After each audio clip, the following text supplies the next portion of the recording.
The bell rang, signaling the end of another monotonous day at Ridgewood High. Students spilled out of classrooms, their laughter and chatter filling the hallways like a buzzing hive. But for Marcus, the new kid, the sound was anything but comforting. He stood by his locker, head down, trying to blend into the background. It wasn't easy being the new guy, especially when you were the only black student in a school that seemed to pride itself on its cliques and hierarchies.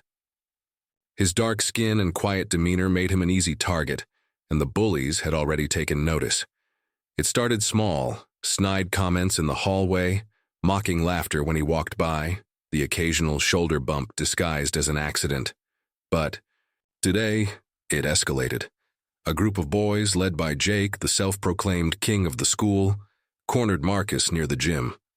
Jake was the kind of guy who thrived on attention, his confidence fueled by the fear he instilled in others. He towered over Marcus, his smirk wide and menacing. "What's up, new kid?" Jake sneered, his voice dripping with mockery. "You lost or something? This isn't your part of town." The others laughed, their eyes gleaming with anticipation. Marcus clenched his fists but said nothing. He had learned long ago that words were rarely enough to stop people like Jake. What Jake and his crew didn't know, what no one at Ridgewood knew, was that Marcus wasn't just some quiet kid trying to survive high school.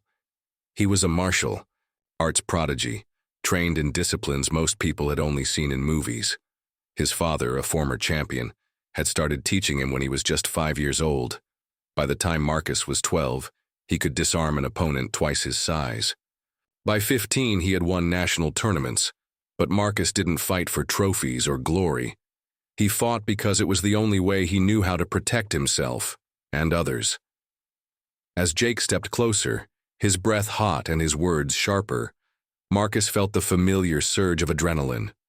His muscles tensed, his mind calculating every possible move. He could end this in seconds if he wanted to, but he didn't. Not yet, because Marcus had a rule: never throw the first punch. He had seen too many fights, too many lives ruined by impulsive decisions. He wasn't about to let Jake's arrogance push him into breaking that rule. But Jake didn't know about the rule. All he saw was a kid who wouldn't fight back, and that made him bolder. He shoved Marcus hard, sending him stumbling into the lockers. The sound echoed through the hallway, drawing the attention of a few passing students. They stopped to watch, their faces a mix of curiosity and unease. Jake laughed, his voice loud and grating. "What's the matter? You scared?" He turned to his friends, grinning like he had just won a prize. "I think the new kid's scared." Marcus straightened up, his eyes locked on Jake's. There was no fear in his gaze, only a quiet intensity that made Jake hesitate for the first time. But it was too late to back down now. Jake swung, his fist aimed straight at Marcus's face. What happened next was a blur. Marcus moved with a speed and precision that left everyone stunned. One moment, Jake was throwing a punch. The next, he was on the ground, clutching his arm and howling in pain. The hallway fell silent, the air thick with tension. No one moved. No one spoke.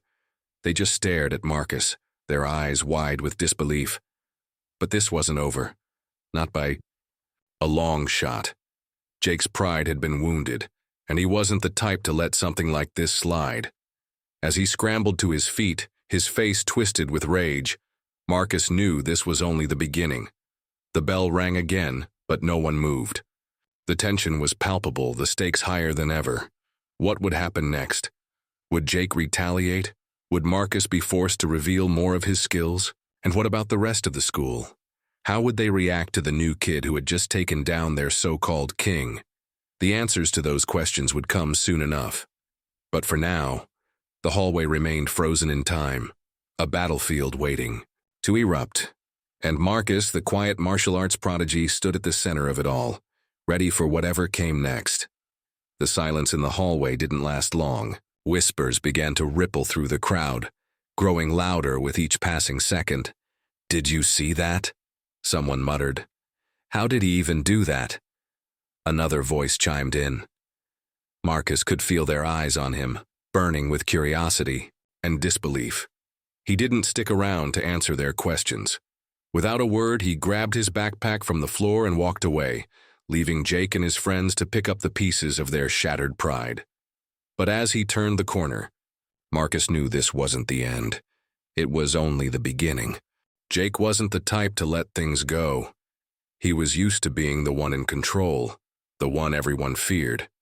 And now, in front of half the school, he'd been humiliated by the new kid. A kid who didn't even look like he belonged in a fight, let alone win one.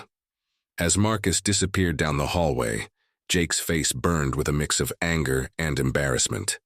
He clenched his fists, his mind already racing with plans for revenge. "This isn't over," he muttered under his breath, his voice low and dangerous. His friends nodded, their loyalty unwavering, but there was something in their eyes, something that hadn't been there before. Doubt. Meanwhile, Marcus made his way to the school's back exit, his heart still pounding in his chest. He hadn't wanted to fight. He never did. But sometimes life didn't give you a choice. As he stepped outside, the cool autumn air hit his face, calming his nerves. He took a deep breath, trying to shake off the adrenaline. This wasn't the first time he'd been in a situation like this, and he knew it wouldn't be the last. But Ridgewood was supposed to be different. A fresh start, a chance to leave the past behind. Marcus's life hadn't been easy. Growing up, he'd moved from town to town, never staying in one place long enough to call it home. His father, a former martial arts champion, had been his only constant, but even he had his demons. After Marcus's mom left, his dad had thrown himself into training Marcus, turning him into a fighter almost as soon as he could walk. It wasn't just about self-defense. It was about discipline, focus, and control. "The world's a tough place," his dad would say. "You gotta be tougher." And Marcus had taken those words to heart. But there was a price to pay for being tough. Marcus had learned early on that fighting didn't solve everything. In fact, it often made things worse. He'd seen it happen time and time again. Kids who thought they were invincible, only to end up in trouble they couldn't get out of. That's why he had his rule. Never throw the first punch. It wasn't just about avoiding trouble. It was about proving to himself that he was better than the bullies, better than the anger and fear that drove them. As Marcus walked home, his mind wandered back to Jake.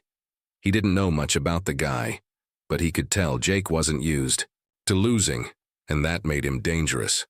Marcus had seen it before, bullies who couldn't handle being humiliated. They didn't just come back stronger, they came back meaner. He knew he had to be ready for whatever Jake had planned. But he also knew he couldn't do it alone. The next day at school, the atmosphere was different. People looked at Marcus differently, some with respect, others with suspicion. A few even smiled at him as he walked by, something that had never happened before. But not everyone was impressed. Jake and his crew were nowhere to be seen, but Marcus could feel their presence like a storm brewing on the horizon. He knew they were watching, waiting for the right moment to strike. During lunch, Marcus found himself sitting alone as usual. But this time, he wasn't completely ignored. A girl from his math class, Sarah, approached him with a tray in her hands. "Mind if I sit here?" she asked, her voice friendly but cautious. Marcus nodded, unsure of what to say. Sarah was one of the few people who had been kind to him since he started at Ridgewood, but he wasn't used to people wanting to sit with him. As they ate, Sarah glanced around nervously before leaning in closer. "I saw what happened yesterday," she said quietly. "With Jake, I mean." Marcus tensed, unsure of where this was going. But Sarah's next words surprised him. "You did the right thing," she said. "Jake's been picking on people. For years, someone needed to stand up to him." Marcus didn't know how to respond. He wasn't used to people thanking him for fighting. But before he could say anything, Sarah's expression turned serious. "Just be careful," she warned. "Jake's not going to let this go. He's got friends, and they're not exactly the forgiving type." Marcus nodded, his mind racing. He knew Sarah was right. Jake wasn't the kind of guy to back down, and Marcus had no doubt he'd come back with a vengeance. But what could he do? He couldn't fight everyone in the school, and he couldn't keep looking over his shoulder, waiting for the next attack. As the day went on, Marcus couldn't shake the feeling that something was about to happen.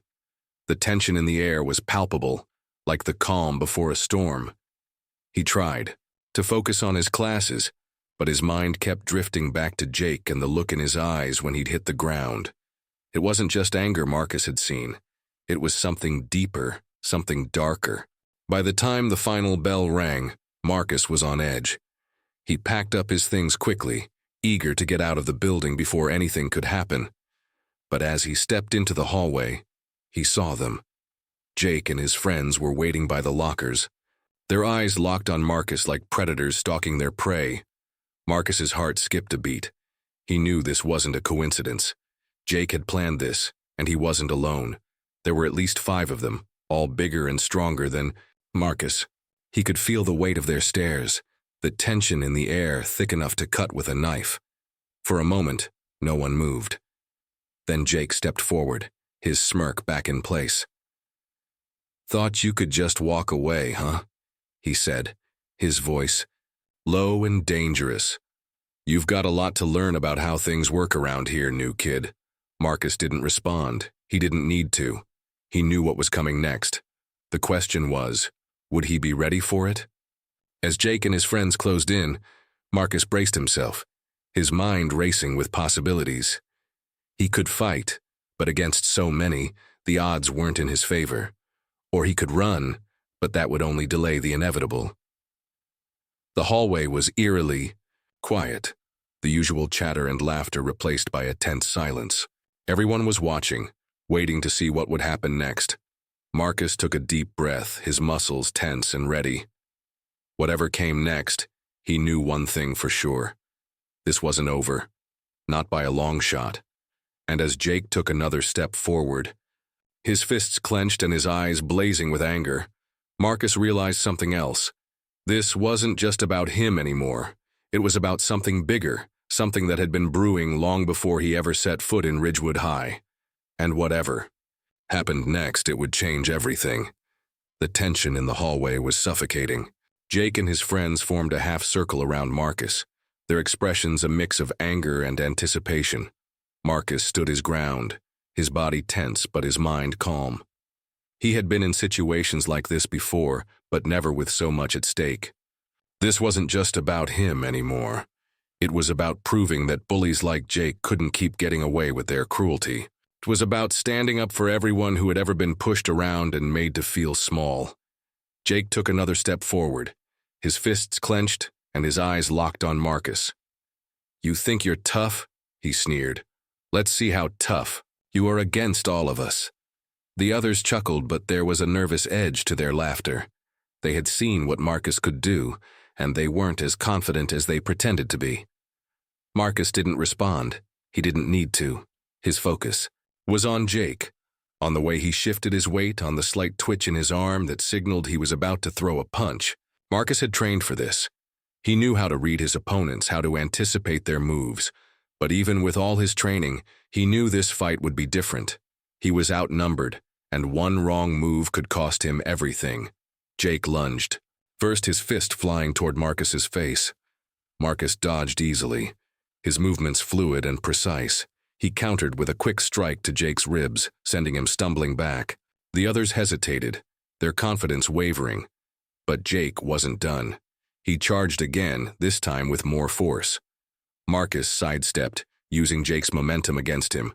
With a swift, calculated move, he swept Jake's legs out from under him, sending him crashing to the floor. The hallway erupted in gasps and murmurs. Jake's friends froze, unsure of what to do. They had expected an easy victory, but Marcus was proving to be anything but easy. Jake scrambled to his feet, his face red with anger and humiliation. "Get him!" he shouted, his voice cracking. The others hesitated for a moment before rushing forward. Marcus braced himself, his mind racing. He couldn't take them all on at once, but he didn't have to. He just had to hold his ground long enough for someone to step in. And then, as if on cue, a voice rang out. "That's enough!" Everyone turned to see Mr. Thompson, the school's gym teacher and football coach, striding down the hallway. His presence was enough to make Jake and his friends back off immediately. "What's going on here?"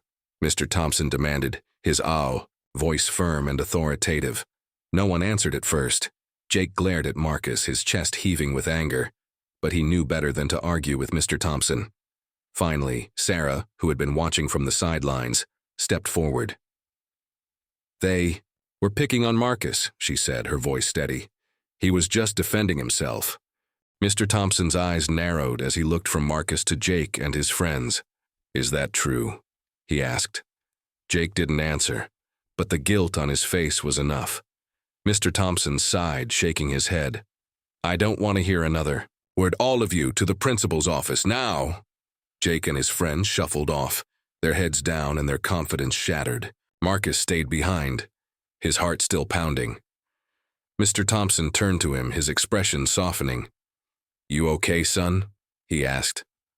Marcus nodded, though he wasn't sure if he meant it. He had won the fight, but he didn't feel like a winner. He just felt tired. Tired of fighting, tired of running, tired of always being the new kid. But as he looked around, he realized something had changed. The other students weren't looking at him with fear or suspicion anymore. They were looking at him with respect. Over the next few days, the atmosphere at Ridgewood High shifted.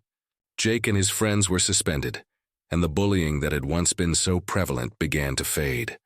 Marcus wasn't sure if it was because of what had happened, or because people were finally starting to see him for who he really was. Either way, it was a welcome change. Sarah started sitting with him at lunch every day, and a few other students began to join them. They asked him about his martial arts training, about where he had learned to fight like that. Marcus was hesitant at first, but he slowly opened up, sharing stories about his dad and the lessons he had learned over the years. For the first time in a long time, he felt like he belonged. But the biggest change came from within. Marcus realized that he didn't have to fight to prove himself. He didn't have to be the toughest kid in school to earn respect. All he had to do was be himself. And for the first time, that was enough. The story of what had happened in the hallway spread quickly, and soon Marcus became something of a legend at Ridgewood High. But he didn't let it go to his head. He knew that real strength wasn't about winning fights or taking down bullies. It was about standing up for what was right, even when it was hard. It was about being kind, even when others weren't.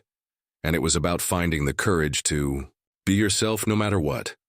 As the weeks went by, Marcus found himself settling into his new life. He still missed his dad and the life they had left behind, but he was starting to see that Ridgewood could be a home too. He had friends now, people who cared about him and supported him, and he had learned that sometimes the hardest battles weren't fought with fists, but with heart. In the end, Marcus didn't just change Ridgewood High. Ridgewood High changed him. And as he walked through the hallways, his head held high and his heart full, he knew that whatever came next, he was ready for it. Because he wasn't just a martial arts prodigy, he was Marcus, and that was more than enough. The story of the new kid who stood up to the bullies became a lesson for everyone at Ridgewood High. It wasn't just about Marcus. It was about standing up for what's right, about finding the courage to be yourself, and about realizing that true strength comes from within. And as the school year went on, that lesson stayed with them, shaping the way they treated each other and the way they saw the world. For Marcus, it was a new beginning, a chance to start over, to build a life where he didn't have to fight to survive. And as he looked toward the future, he knew that no matter what challenges lay ahead, he would face them with the same courage and determination that had brought him this far. Because sometimes, the hardest battles lead to the greatest victories, and Marcus had already won the most important one of all.